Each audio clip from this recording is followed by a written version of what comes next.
In the 1930s, President Franklin Delano Roosevelt addressed the nation through a series of radio broadcasts known as the Fireside Chats. His aim was to reassure the common man that our society would recover from its troubled times. But we're far from 1930, and I deal with a different kind of fire. For a new era of worldly frustration, we offer a fresh conversation.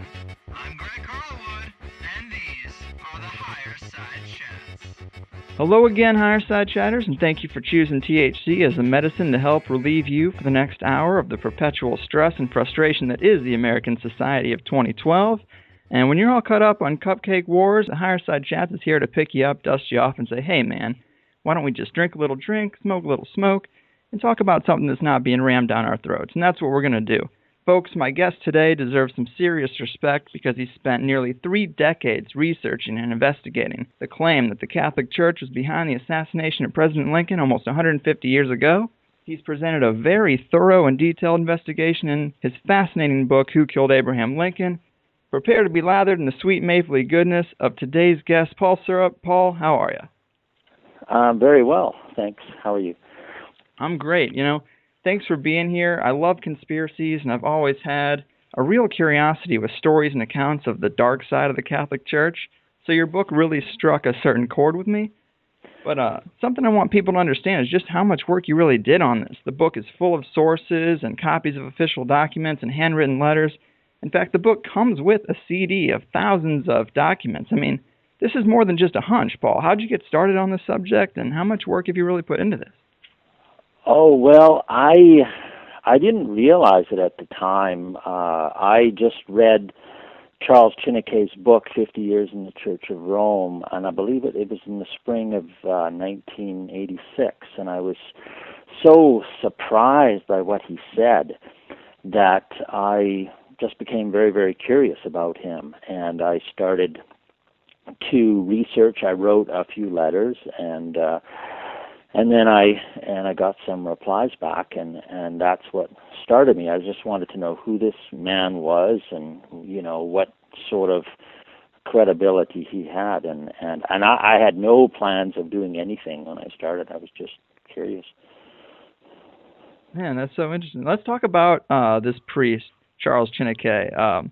He's a friend of Lincoln and the first to publicly accuse the Catholic Church for his murder, and in his day, he was immensely popular with the people, but he wasn't big on blindly following authority, which bruised some egos in the Catholic hierarchy. But where did his break from the Catholic authority start?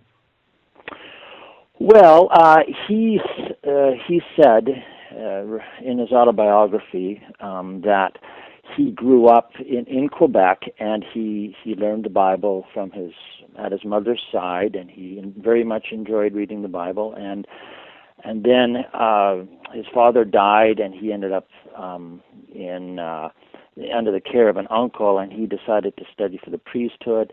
And as he studied for the priesthood, his independent thought and his knowledge of the Bible made him question things that he learned, he was taught, and then, but he had problems with things like obeying what his superiors told him, regardless of what they told him, and things like celibacy and things like that. But he still wanted to be a priest, so he took his vows, but he still had this independent thought, and that's what continued with him, and he persuaded roughly half of Quebec in the mid-19th century to give up drinking. He became concerned about the effects of alcohol for individuals and society in general, and he established a temperance society, and was tremendously successful. And his portrait was in most of the households in Quebec for his work that he did, and he was recognized for that. And then he ended up down in Chicago area, well, actually south of Chicago, invited by the Bishop of Chicago. And then he had a very, very public clash with a different Bishop of Chicago, which was well covered by the Chicago press. I believe the Chicago Tribune reported on him about 100 times, and and that actually resulted in that bishop being summoned to Rome and removed as the Bishop of Chicago. Wow. Yeah. I mean, that just shows like the kind of influence he had. He was a immensely popular guy. And, one of my favorite things that Chineke says about his problems with the priesthood was when he was training in his college years, he said that instead of stimulating the pupil's intelligence, Roman Catholic education institutions tried to prove that each student's own intellect was actually his greatest enemy. And, I think that's so true, but why would someone so wise to the authoritarian brainwashing of the church continue to be a member of such an organization for so long? That's a very, very good question. And you can ask that. I mean, this church's teachings hasn't really changed, and you have very intelligent people even, deciding that's what they want to be under. And so that's a good question. It has a hold on people. It's tremendous. In Quebec, most Quebecers don't go to church. I believe in the 50s and 60s, they 90% of them would go to church, and now it's more like, I think it's around 15% or something like that. But they have no plans of changing their religious affiliation, and so it's quite an interesting thing why that is. Yeah, it is definitely a weird thing. I grew up in the Midwest where it's definitely prevalent, and it never did really click with me. But let's fast forward a bit to the conflict that put Charles Chineke in court with the bishop in Chicago. It also brought him and Abe Lincoln together. Yeah, no, it wasn't actually the bishop. Chineke said that it was a prominent Catholic, Peter Spink, who the bishop used. But there is certainly a Chineke biographer, Richard Lougheed, out of Quebec, an academic out of Montreal, has said that there's very strong points to show that Chineke was correct, that the bishop was behind the prosecution. Because he stood up for the French in Chicago, they had. The reason he went there was because a lot of French Canadians were leaving Quebec and going to the United States, and they were going to the larger urban centers where they were, quote, losing their religion, and that concerned the Catholic Church. So they asked Chineke to come down and establish a French Canadian Catholic colony south of Chicago, which he did. And so but for some reason, the bishop, he was invited by the second bishop of Chicago, Vandevelde, but then the succeeding bishop, Anthony O'Regan, an Irishman, seemed to have a real problem with the French and with the Germans, and essentially took the French's church away from them, the building, and rented it to Irish Catholics and things like that, which outraged the French. And Charles Chineke was willing to stand up to him. And actually it drew the attention across the United States that this bishop was being, this priest was standing up to this bishop and refusing to back down from him. And so the bishop said, I would give anything to the person who would get rid of this Chineke, who causes me more problems than all the other priests combined. What would Jesus do, right?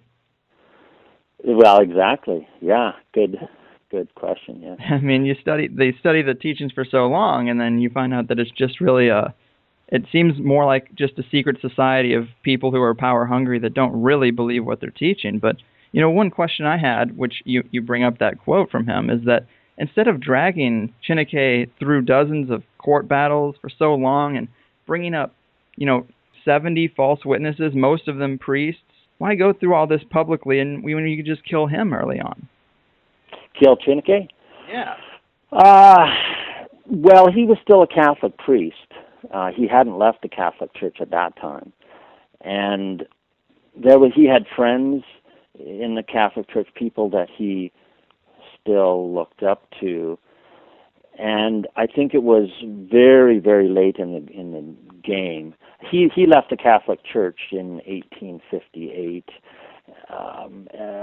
The court battles that Lincoln took part in were in 1856, and there was right up to pretty late in the game as far as him being part of the Catholic Church, or quote.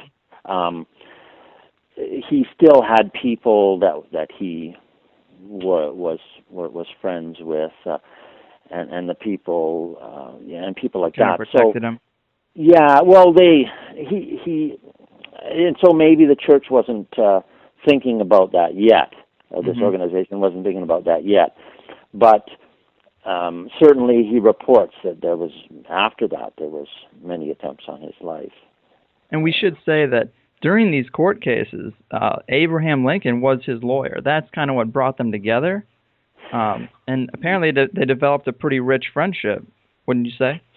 I would say very much so. I would say that there's strong evidence that Charles Chineke was Abraham Lincoln's best friend, and which is, pretty amazing when you consider what a towering figure Abraham Lincoln was and is.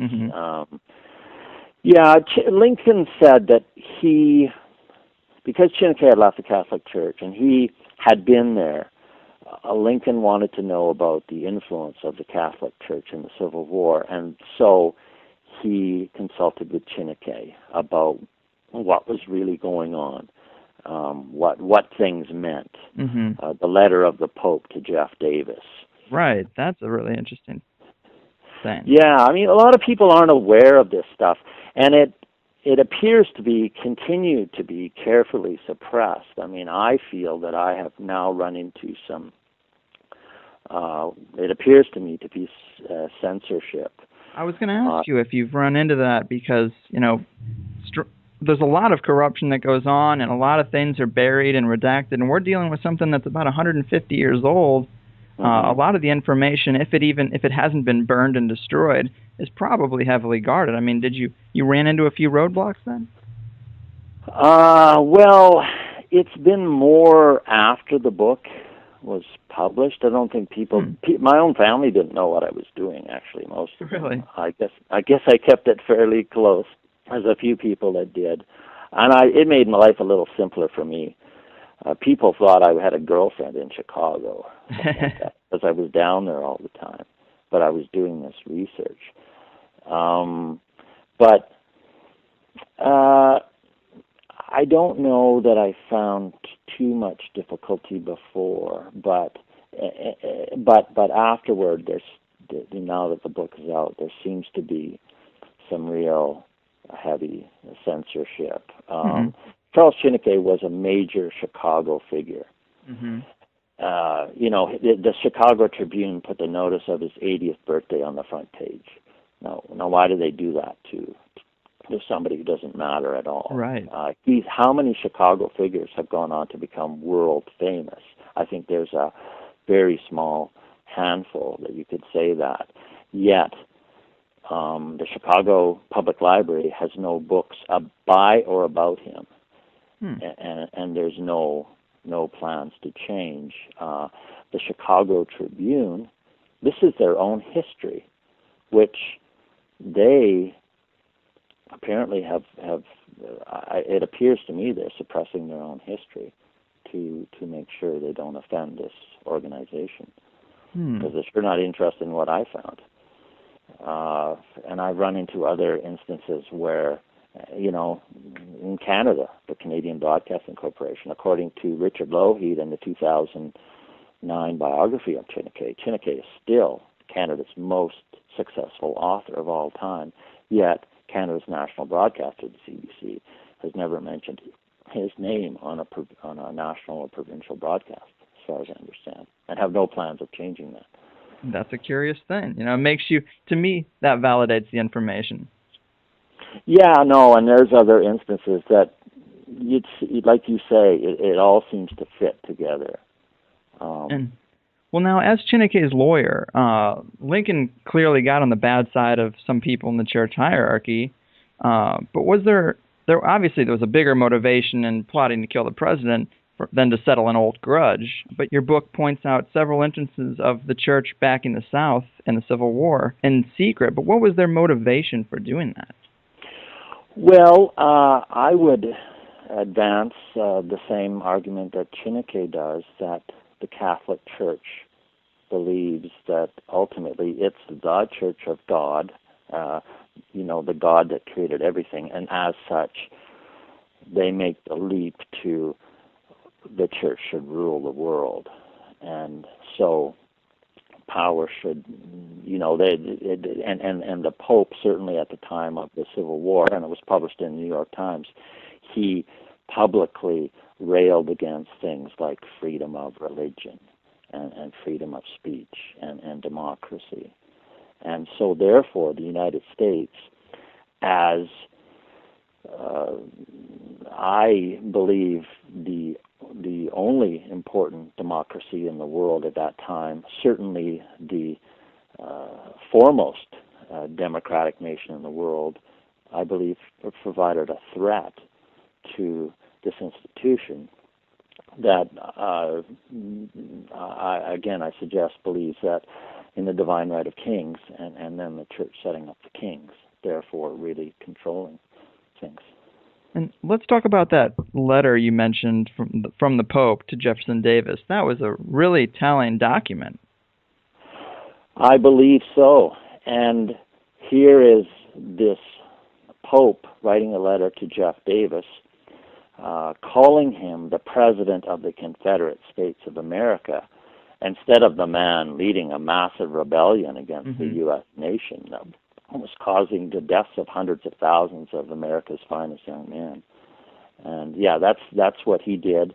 And Chineke said that it was a recognition of the Southern Confederacy by this European power, by the Vatican, by the Roman Catholic Church, and that it was an arrow also aimed right at Abraham Lincoln, saying that he was fighting against a nation that the Pope recognized. Yeah, I mean, it seems like the assassination, as the Civil War was coming to a close, was kind of a last-ditch effort to throw the country back into chaos. But how do you think the church really would have benefited if the South would have won the Civil War, or had all four of their planned assassinations been successful? Well, I mean, if the four planned assassinations had been successful, it would have certainly thrown the United States government into chaos. And what were those four, by the way? We should tell people. Those four, yeah, sure. That was the President, the Vice President, the Secretary of State, Seward, and the head of the Union Army, which was General Grant. They were slated for assassination, but of course, they were not killed. The Secretary of State, many people I think don't know that he was almost killed. Right. He had a brace from a carriage accident around his neck, which I believe saved him from being stabbed to death by another member of Booth's group. It was a lofty goal, but had it been successful, do you think that the country would have gone back into chaos and the war might have turned? I mean, it seemed like it was pretty much over at that point. Yeah, you would think so. It's hard to know whether it would have succeeded, but I guess the people that were attempting it must have believed it was worthwhile. And like you say, it was pretty much a last-ditch attempt, although the Civil War wasn't over till the next month, and there was still, actions by Confederate forces even through that summer. But it's hard to tell what would have happened, but they seem to think that there was a chance still. Right. Well, let me kind of switch gears on you. There's a large part of the conspiracy community that claims Lincoln was killed by bankers because he was planning to usher in a new non-debt-based currency, which seems to be historically the number one cause of political assassinations. But have you come across that opinion at all in your research? Well, not too much. I don't know what the points would be that would favor that. I don't know how Booth would be linked to some banking, and his group would be linked to some banking organization. Yeah, it seems to be just kind of a general thought I hadn't heard too much about. I mean, the motivation is there, obviously, to keep control over the currency, and that kind of thing happens. But I guess from your research, there's no link for John Wilkes Booth to the banking industry or banking cartel, but it is clear that there's a link to the Catholic Church, correct? Yes. Most, if not all, of the conspirators were Catholic, including Booth. And that was at a time where that wasn't quite so normal as it is today. Well, no. Well, there shouldn't have been any involved in that, right? And or any, quote, Christian church. But they were overrepresented some 6 times, something like that. I mean, the amount of Catholics in the United States at that time and in Washington was about 11%. And yet a majority of them were Catholics. And as I say, they were certainly dominated by Catholics, and they may all have been Catholics, because we've sort of found out relatively late the proof that Booth was a Catholic. Yeah, I mean, there's very strong evidence for that. The news of Lincoln and Seward's murder is talked about in Minnesota, far removed from Washington. Now, what did Booth and company have to do with that? Well, Chineke pointed out that was the place where there was a very large institution for training Roman Catholic priests out there, and this news, that's how that got out there.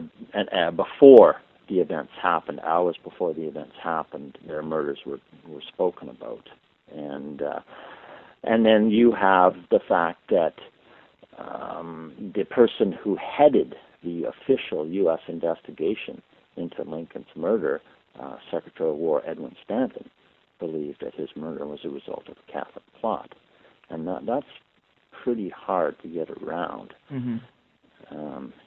Because if you look at the murder of John F. Kennedy, whenever there's a report and people questioning whether the single gunman theory or account is correct, they always mention the Warren Commission. Well, the Warren Commission, and what it concluded, well, the Warren Commission was the official U.S. government investigation into his murder.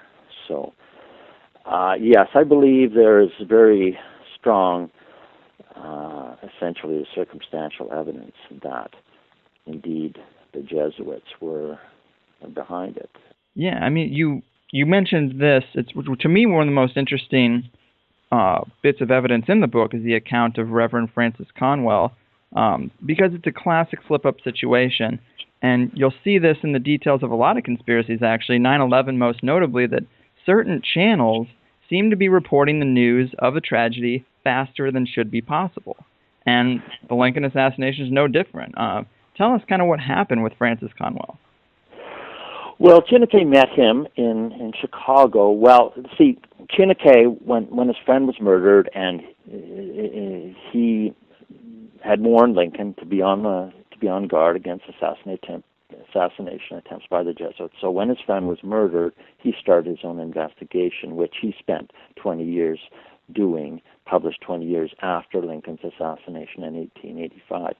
And he met Francis Conwell in Chicago, and Conwell told him that the day of the murder he was in the village of St. Joseph, Minnesota, at about 6 o'clock in that afternoon. He was told by a Roman Catholic who was supplying this institution there, this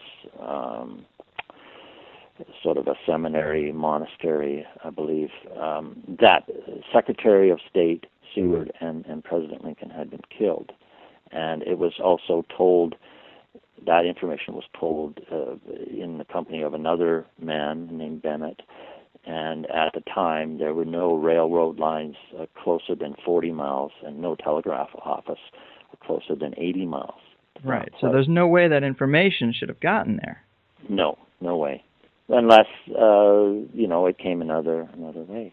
That was my thought, because even the next day he goes to St. Cloud and he asks the hotel manager, he asks people he sees, says, "Hey, have you guys heard about Lincoln being killed?" And they're like, "No, we haven't even heard about it." The next day, and that shows you how slow information traveled at that time. But it is pretty damning evidence that the Roman Catholics seem to have this channel of information a little faster, and that would seem pretty normal if you were concerned about your plot being successful. Yeah, and it was, and I've looked into it, and this was St. Joseph, which was essentially 100% Catholic village out there in Minnesota. And as you say, what is that information doing out there? And Chineke got affidavits from all the people responsible. They're down in black and white in their own words, which I have most of them reproduced in the book.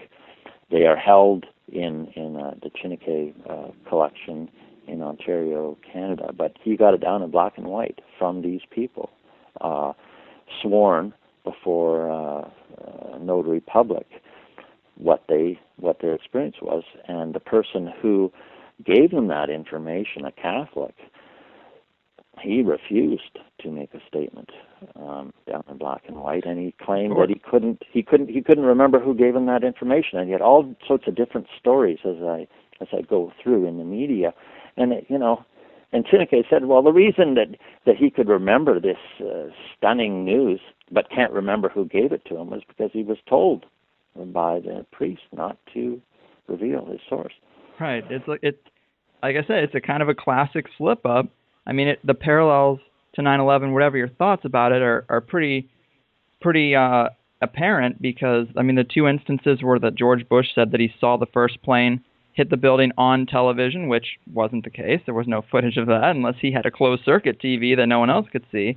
And then the BBC was reporting that Building 7 had fallen when it was standing in the background of the reporter. I mean, whatever your thoughts of who's responsible, these are facts that are verifiable on YouTube, especially the second one. You can see the reporter giving the message that the building had fallen while it's standing in the background. But, so yeah. I've seen this happen before, and it seems like a kind of a classic slip-up. It's the most damning evidence to me. But, I mean, what do you think were some of the most damning pieces of evidence outside of that convinced you the church was responsible for the assassination? Yeah, I would just say that, well, there's a long line. Certainly the amount of Catholics that were involved in this. John, did you see the movie? There was a movie, Robert Redford did a movie last year called The Conspirators. Yeah, Conspirators, yeah. And that's stunning too, because the movie itself that your average person would go to see is saying that she's innocent. Yet he produced a documentary sort of DVD as well, where he consults with the experts, and they all say she was guilty. Right. And it's just stunning, sort of total disconnect between the facts, and it's produced by this man who went to I don't know if he can profess it to be a Catholic, but he went to he's Jesuit trained. He went to a Jesuit university, and he bankrolled it, and I think his name is Ricketts, and it's about Mary Surratt, and I believe it's the ongoing attempt to rehabilitate her image, which is a pretty tough go, and then there's also Dr. Samuel Mudd, where we get the term his name is still Mudd. Or name is Mudd, and then there was a wonderful book written called His Name is Still Mudd about the attempts to try and rehabilitate his image and try to explain the facts away. But I'm sorry, Mary Surratt's son immediately, the facts show, went north to Catholic Quebec, and he was sheltered there by the Roman Catholic Church, and then he went across Europe and ended up in the Papal Army. And then there were attempts to manipulate his trial. there's just a long list of circumstantial evidence. I would say the amount of Catholics in the plot. Chineke reported that was Mary Surratt's boarding house was both the Jesuits, priests, and the conspirators' common meeting place, because they were telling them why they needed to do it, to murder these people. The fact that, as you say, what happened in Minnesota, Edwin Stanton's view, the person who headed the official U.S. investigation, his view that it was a Catholic plot, again, I think is very powerful. But there's certainly smaller other information that, again, points. It's sort of when you look at the actual evidence, like you were mentioning, not what somebody's advocating, but what the evidence is, point by point. There's a long line of circumstantial evidence that points unmistakably to that source, I believe. And also in your book, I mean, you wrote about whether it be, most of it being coming from Chineke's book, 50 Years, there seems to be a lot of corruption in the Catholic hierarchy, a lot more than you would think for an institution that is built around principles of love and happiness. I mean, were you kind of shocked at the amount of little scandals that were going on in the Catholic Church? Yeah, I was. I was surprised, and I, I'd heard lots of negative things about the Roman Catholic Church, but I also like to be able to. I mean, I don't want to lose arguments, so I want to have the proof for things. Right. And I mean, to know that in the 50s in Mexico that Protestants were being raped and beaten and lynched by Catholic mobs, to know that the Vatican Bank, to bring it more up to date, has been again and again linked to money laundering and other financial crimes. Right. I mean, it's just. I mean, there's actually I think a butler on trial right now in the Vatican for the crime of reporting information about the Pope, and he's quoted as saying he's afraid for his life. Yeah, I had heard that. This is a supposedly Christian church, and he's afraid for his life. Mm-hmm. I mean, so I guess I was surprised in some cases what I found. Yeah, I mean, that's kind of, as you go through the whole conspiracy itself, towards the end of the book, you ask, is the assassination of a president something the Catholic Church would do? Is it consistent with the character of the Catholic Church? And you obviously conclude that it is. But what other actions of the Church have brought you to that conclusion? I mean, have you researched the corruption at the Vatican Bank much? Well, again, I did not receive any Canada Council grant or any National Endowment of the Arts. Probably locked up pretty tight. Yeah, it's been on my own dime, and so I've been limited. I mean, people always thought, you're going to Washington, and you're going to Chicago, and you have a nice vacation. No, I wasn't on vacation. I was in these archives and libraries, and then in the evening I was reviewing what I found. So I kind of was concentrating more on what Chineke's allegations, so I didn't have a whole lot of extra time for looking at other things. But certainly, David Yallop's book, In God's Name, you've perhaps read that, about his allegation that John Paul I was actually murdered in the Vatican because he was going to clean things up. So this does seem kind of consistent with the character of the Catholic Church. It does. Yeah, it does. And unfortunately, at this point, they seem to have a lot of friends certainly in big media who, do their best to try and shelter them, to suppress any information that would be would be negative, and I think that's really very corrupt in itself. Of course. I mean, even the movie you mentioned, The Conspirator. I mean, you have a book that comes out and people start talking about it, and then here comes the Hollywood unlimited budget to come and say, well, let's nudge it back in our direction.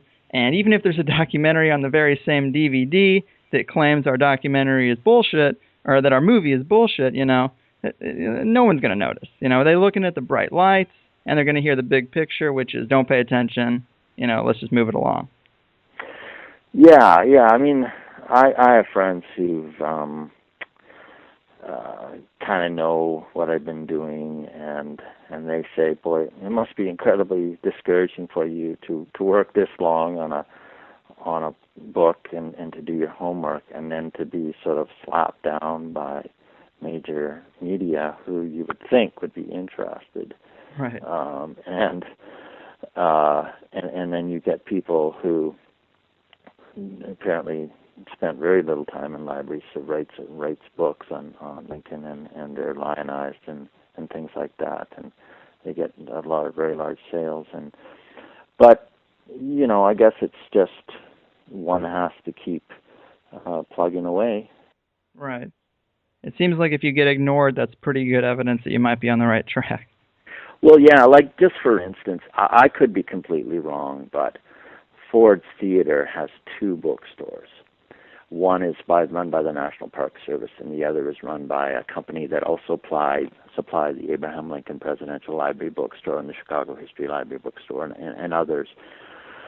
And I went through the process. I mean, I'm here in Western Canada, and I went through the process with this company that supplies all these different ones, and even got an IRS tax number. And we had talked about, they got the book, and this lady was going to, get 8 or 10 and try them in the Ford's Theater and just do a test thing and everything like that, and back and forth. And then when that's all done, I hear absolutely nothing. And, and the same with the Park Service. I've communicated with them. Now I can't get an answer from them. Right. And I suggest very possibly they don't want to tell the truth, and they don't want to tell a lie. Mm-hmm. So they say nothing. Fair. That's, it's a common thing, common thread. Yeah. But I spent, all this time on it, and actually I'm not planning on going away. Going back to the character of the Catholic Church, one thing you do write about also is the Magdalene laundries, which is something that I hadn't heard about before. But how was the Catholic Church involved there, and what were the Magdalene laundries? Well, there was a movie, a documentary put out about it, which I saw, and I think that, boy, I'm sorry, there's so much information, I don't have all of it to write. But I think it was about 8 years ago, if my memory serves me. And it's just a stunning thing that they had this sort of a system of essentially slavery in Ireland, where women who were thought to be morally sort of fallen were essentially committed by their families, and they were in this system of slavery to I guess do laundry and things like that, and and suffer abuse. And this documentary finally came out because it had been, there was the discovery of hundreds of unmarked graves had caused this to come out, and these women that were considered moral criminals were given life sentences, and the last of these Irish convent prisons were closed in 1996. Yeah, not long ago. Not that long ago. And it's interesting, it's very interesting that Ireland was one of the most Catholic places in the world. And it's really, I think, fascinating now that the Catholic Church is essentially out there. And I haven't tracked it down, but I've heard anecdotally that priests are afraid to go out in public dressed as a priest because of the abuse. Isn't that ironic? Yeah, and Ireland, I mean, I am sort of working on another work. Oh, yeah. Tell us about that. Well, it would be about the New York City draft riots. So you do touch on that in this book, too. I do. That's correct. And it was really a Catholic attempt to overthrow the Union government, the federal government, by these riots in New York. And so these huge mobs of Irish Catholics were destroying property, killing police and soldiers, and beating black people to death for the crime of being black.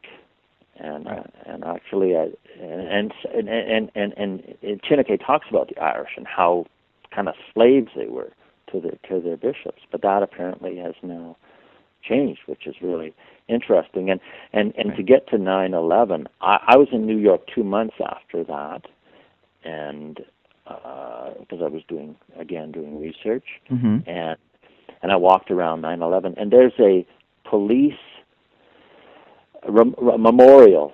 I forget. I think it's called the Wall of Heroes, and they list all the police that have died in the line of duty. And I looked at that thing, and I said, "There's got to be a mistake, because there was no one in 1863." Listen, I knew there was at least one police person killed, and it's kind of ironic. They were going to actually finally put them on there on like September 26th or something like that. And then so like 100 and some years later, they just miss it by 2 weeks because this 9/11 happens. Yeah, but how does it take that long to put his name on there? And again, I think that has to do with the suppression of this information. And I've been in contact with the City of New York Police Department, and they have now actually found another, I believe it is 2 or 3 policemen that they now list as having died during that time on the line of duty. Yeah, it's interesting that they would miss that. I mean, just rather not bring it up. It might lead people down a trail, and let's not talk about it. Yeah, and that's something else. I mean, you talk to people in Chicago and stuff, and they look at you like I've never heard of this stuff before. And I believe it has been relentlessly suppressed, and it's terrible what was done to the black people of New York during this time. And there ought to be, and the Roman Catholic Church could have stopped it, but they did not. And right. They were also involved behind the scenes in World War II with the Nazis. I mean, they have a track record of being on the wrong side of conflict. They do, absolutely. But people still give them money on Sunday. I guess. But people don't know what they really did, and large, and the media are helping that out. It appears. Definitely. So it's what was done in Yugoslavia was just horrendous. I don't know if you've ever heard about that. I don't know about what happened in Yugoslavia. It was there was a man whose name was Pavlik, and he wanted to make this part of the world Catholic. And I get my information from a Time Life source, and that when the Nazis took over Yugoslavia, they installed a vicious homegrown fascist named Pavlik. He was a longtime advocate of Croatian independence and the founder of a pro-Catholic terrorist organization known as Ustashi, or Rebels. And his plan was to eliminate the alien elements, Serbs, Jews, and Gypsies. And the Serbs, who were Eastern Orthodox, he had a simple plan for them. 1/3 would be exiled, 1/3 would be converted to Catholicism, and 1/3 would be killed. And what he did sickened the Nazis. Really? If you can believe it. And according to this Time Life source, the Germans who shared local occupation duties with the Italians were first embarrassed and then sickened by the Eustachi's indiscriminate bestiality, and they wanted to replace him, but they couldn't. But he took the precaution of having his likely successor murdered, and the Germans were not able to find someone else, so they let him. Just let him bang animals. Yeah, and so the Eustachi massacres, they report, by the time the killings were finally brought to an end, the Eustachi had taken an incredible toll of Serbs, variously estimated from 350,000 to 750,000. And efficient. You've never heard of it. No, that's not saying much that I haven't heard of it, though. Well, but a lot of people haven't. Right. Many people have never heard of this, and it's pretty. Yeah, it's pretty terrible. I don't know if you were aware that the Catholic Church helped Nazis, war criminals, to escape. Right, I'd heard about that. So did the U.S. government, apparently, with Project Yes, Paperclip. Yeah, they did, and that was very, very wrong. And there should be it should be cleared up. Well, that's the hope. But I guess my argument would be, it's they've gotten away with it for so long. I think that the same players are still there. At least, they're cycling through. Of course, the lifespan of people is not 150 years like the Lincoln assassination was, but the culture is still there. It's a culture of criminals. And I think those same people are still in power, and they've never really been fully exposed, though we get closer all the time with the Internet. That's probably the biggest box opener that we've had, to take the lid off some of this information. But I think those people are still there, so that's why we're still not really going to ever, well, at least not at this point, get that stuff to go mainstream. But, towards the end of the book, you also talk about a few modern plots that you think the Catholic Church may be involved in. Let's talk about that a little bit. Sure. Which ones were you thinking of? Most notably, you spent some time talking about the idea that they may be responsible for the Mexican illegal immigration, or that they may have a motive there and bringing over a lot of Catholics from across the border. Because didn't they do something similar in Canada, or support something similar?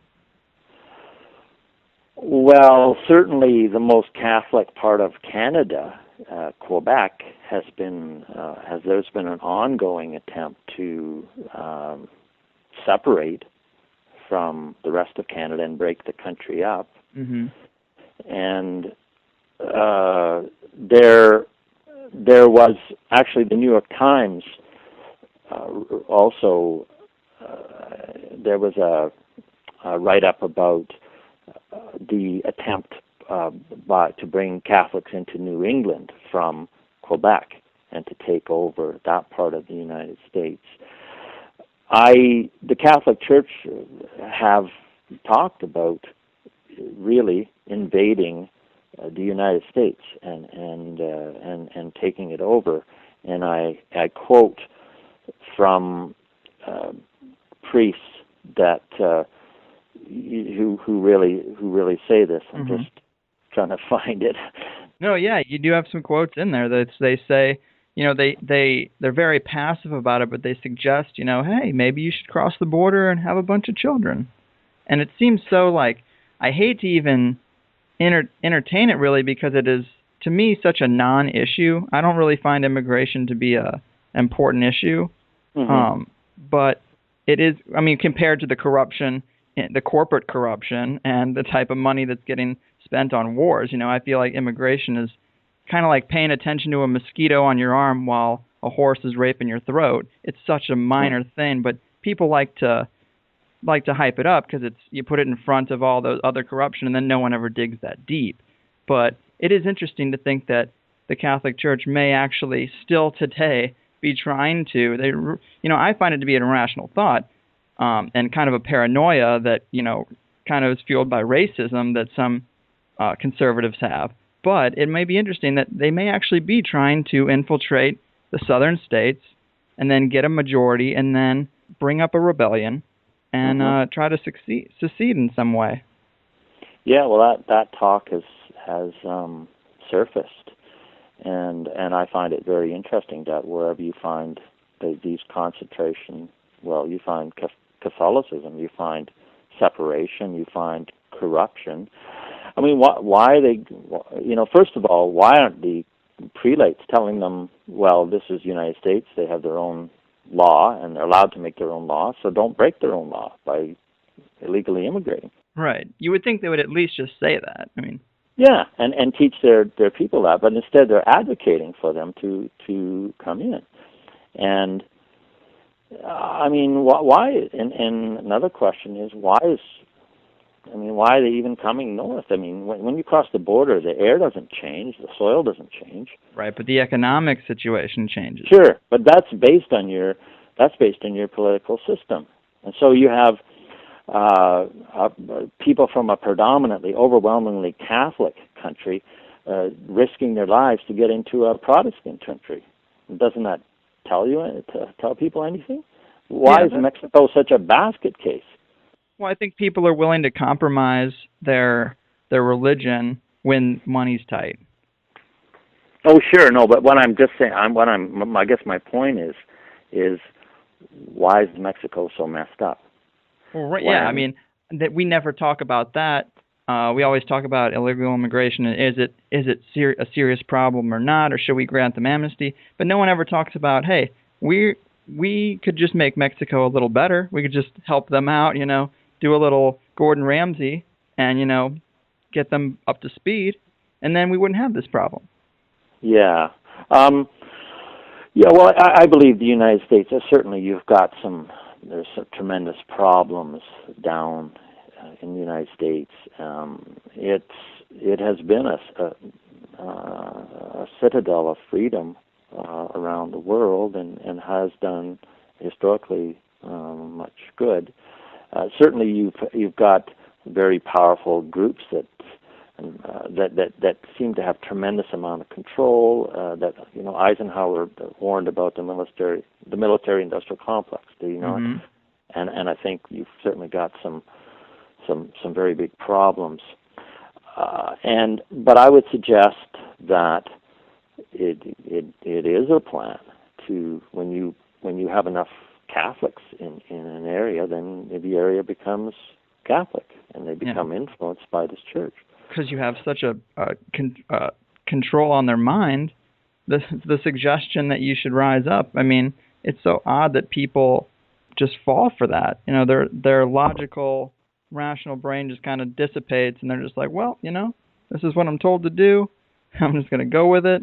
People have been telling me what to do from an authoritarian perspective my whole life. Parents, schools, bosses. So, yeah. Mm-hmm.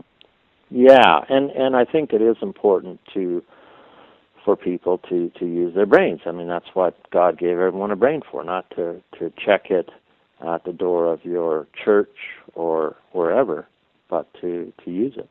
Yeah.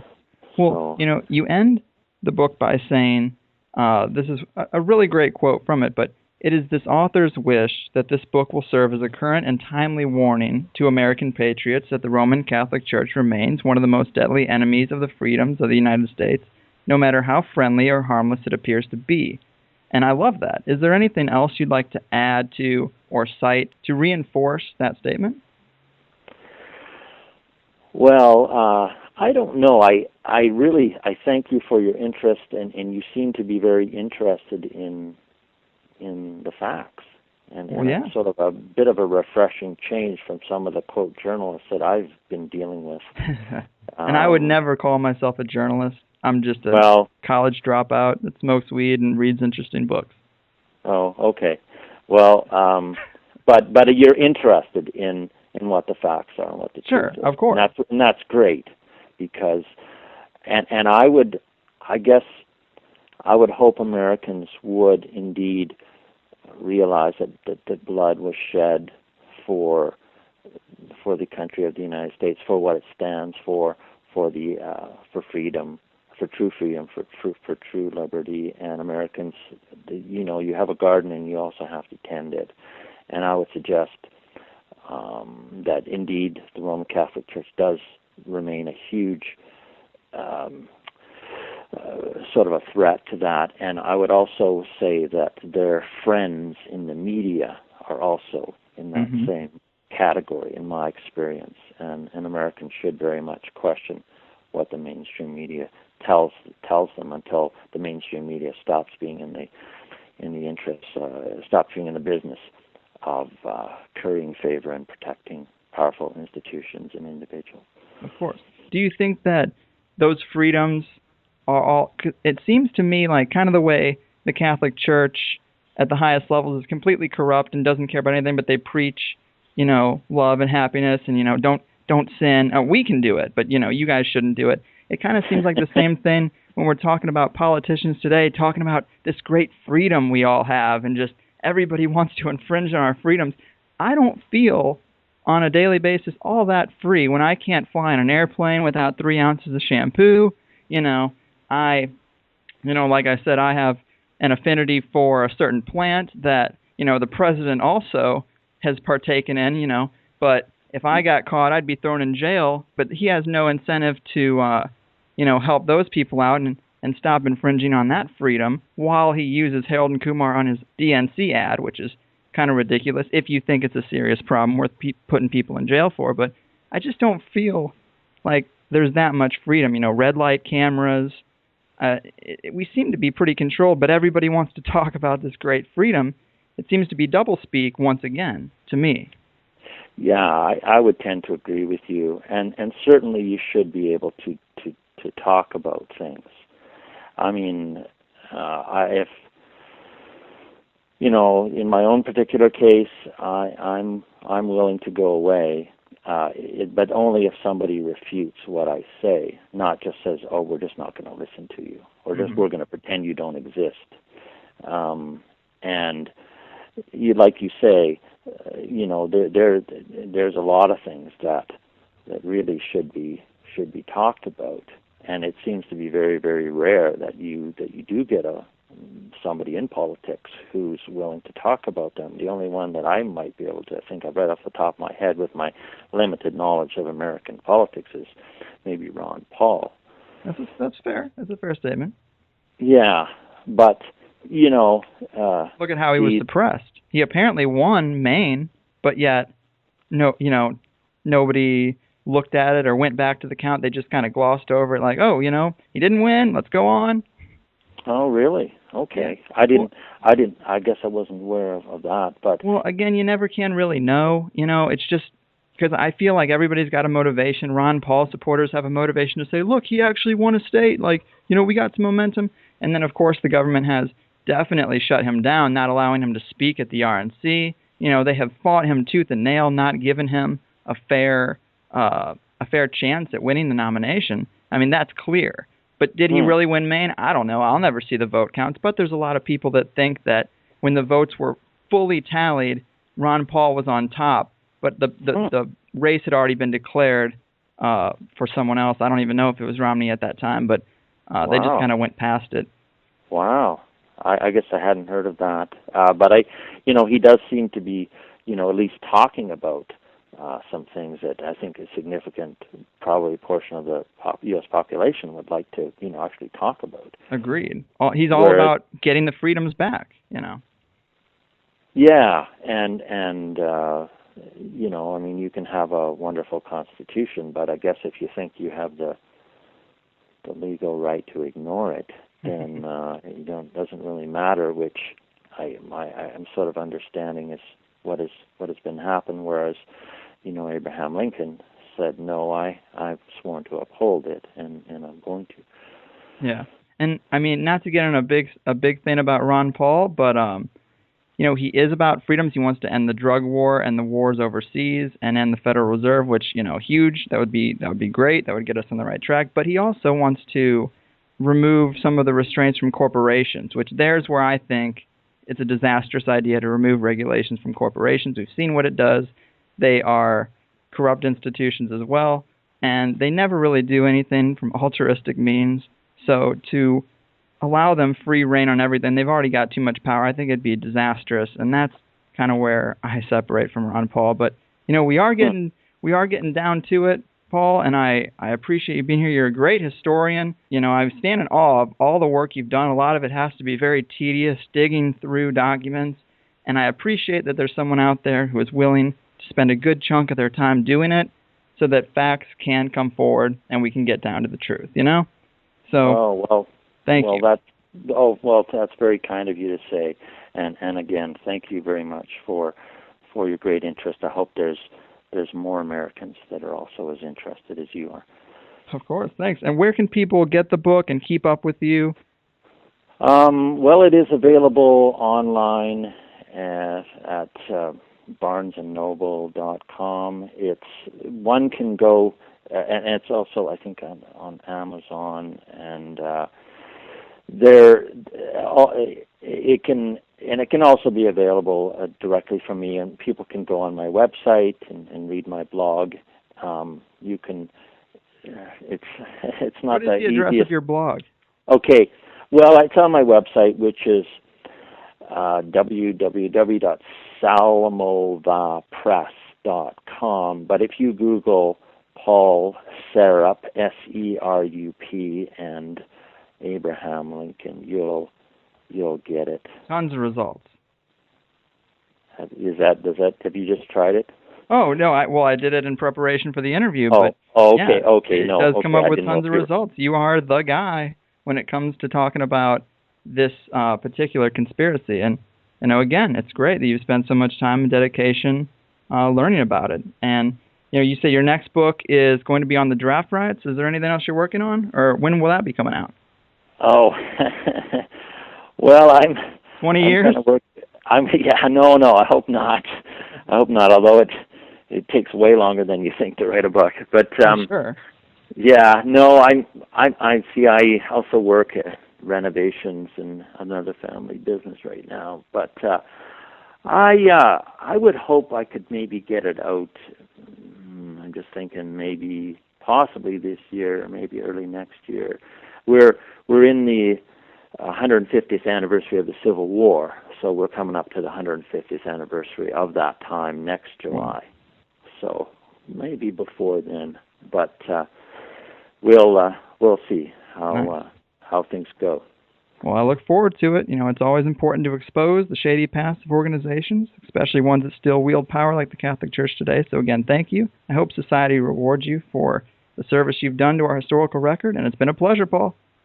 Thank you very much. Have a wonderful day. Folks, that's the show. Check out another great track of truth from Heist Click. You can hear more from them if you follow the link. Find the Higherside Chats on Facebook, Twitter, YouTube, and wherever you are now, I guess. Tell your friends or write a review. It's the greatest favor you could ever do for me. We got shirts available at conspiratees.net for all your conspiracy clothing needs. That's enough plugs. I'm starting to feel like an asshole. Conspiracy my dick. Here's Heist.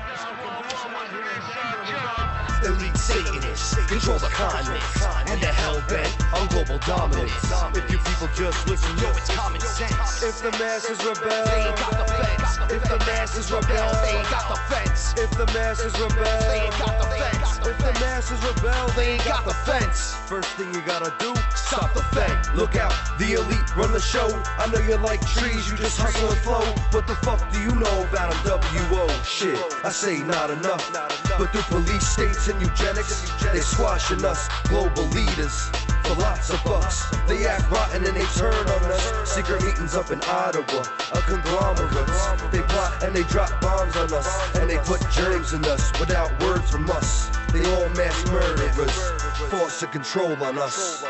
And the paper they taking is saying in God we trust, but their brains go to Satan. Pagan worshippers overtaking the nation. We could overtake them. If anybody just listen to the words that we're saying. 911 was an inside job.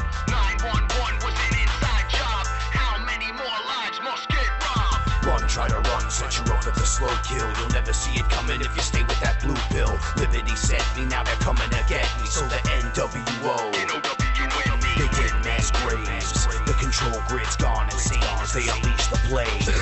Chemtrails in these rock down states. Amen in black while we jack of all trades. Only 6% black, he's Obama. Only 6% fat from Obama. 94% lies, it's Obama. It's only 7 billion lives, you won't conquer. Mass genocide, it's Obama.